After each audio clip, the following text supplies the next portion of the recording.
श्री सीतारामचंद्राभ्यां नमः। श्रीमद्वाल्मीकीय रामायणं बालकांडं 20 सर्गः।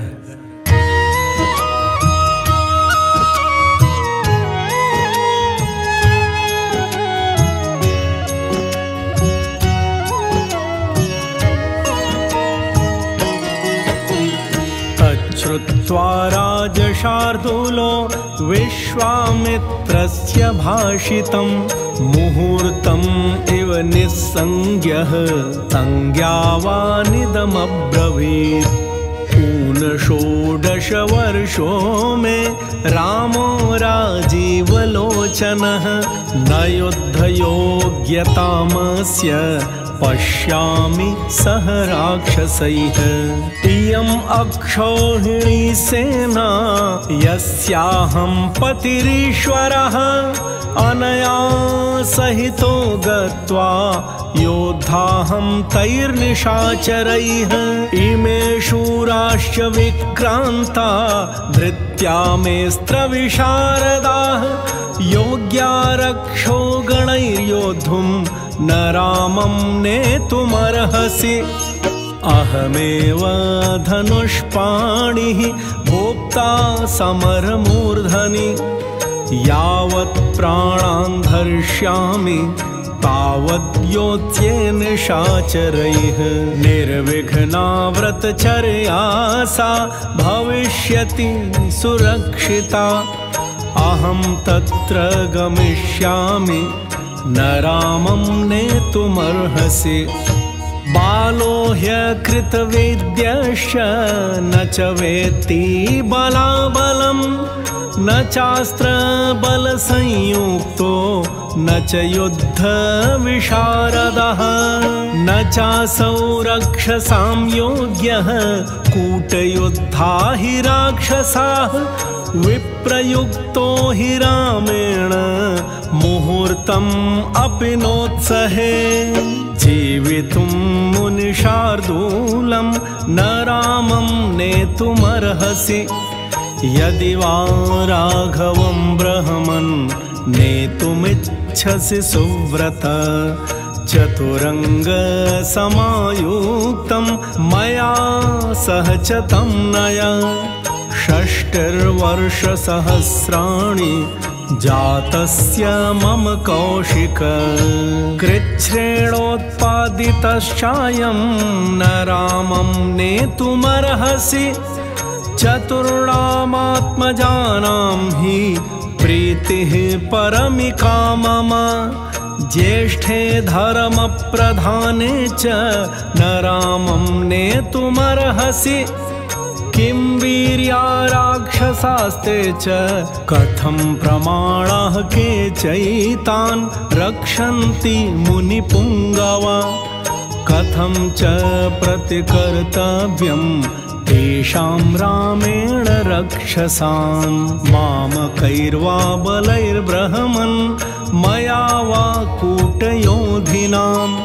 सर्वं मेषं स भगवन् कथं तेषां मया रणे। स्थातव्यं दुष्टभावानां वीर्योऽसिक्ता हि राक्षसाः। तस्य तद्वचनं श्रुत्वा विश्वामित्रोऽभ्यभाषत। पौलस्त्यवंशप्रभवो रावणो नाम राक्षसः स ब्रह्मणा दत्तवरः त्रैलोक्यं बाधते भृशम्। महाबलो महावीर्यो राक्षसैर्बहुभिर्वृतः श्रूयते च महाराज रावणो राक्षसाधिपः।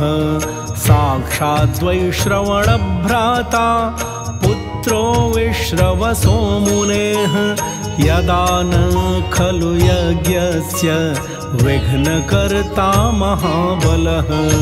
तेन संचोदितौ तौ तु राक्षसौ च महाबलौ मारीचश्च सुबाहुश्च यज्ञविघ्नं करिष्यतः। इत्युक्तो मुनिना तेन राजेन्द्रस्तथोक्तः राजोवाच मुनिं तदा न हि शक्तोऽस्मि संग्रामे स्थातुं तस्य दुरात्मनः स त्वं प्रसादं धर्मज्ञ कुरुष्व मम पुत्रके मम चैवाल्पभाग्यस्य दैवतं हि भवान् गुरुः देवदानवगन्धर्वा यक्षाः पतगपन्नगाः न शक्ता रावणं सोढुं किं पुनर्मानवायुधे स तु वीर्यवतां वीर्यम् आदत्ते युधि रावणः तेन चाहं न शक्तोऽस्मि संयोद्धुं तस्य वा बलैः स बलो वा मुनिश्रेष्ठ सहितो वा ममात्मजैः कथमप्यमरप्रख्यं संग्रामाणां कोविदं बालं मे तनयं ब्रह्मन् नैव दास्यामि पुत्रकम् अथ कालोपमौ योद्धे सुतौ सुन्दोपसुन्दयोः यज्ञविघ्नकरौ तौ ते नैव दास्यामि पुत्रकम् मारीचश्च सुबाहोश्च वीर्यवन्तौ सुशिक्षितौ तयोरन्यतरं योद्धुं यास्यामि ससुहृद्गणः अन्यथा त्वनुनेष्यामि भवन्तं सह बान्धवः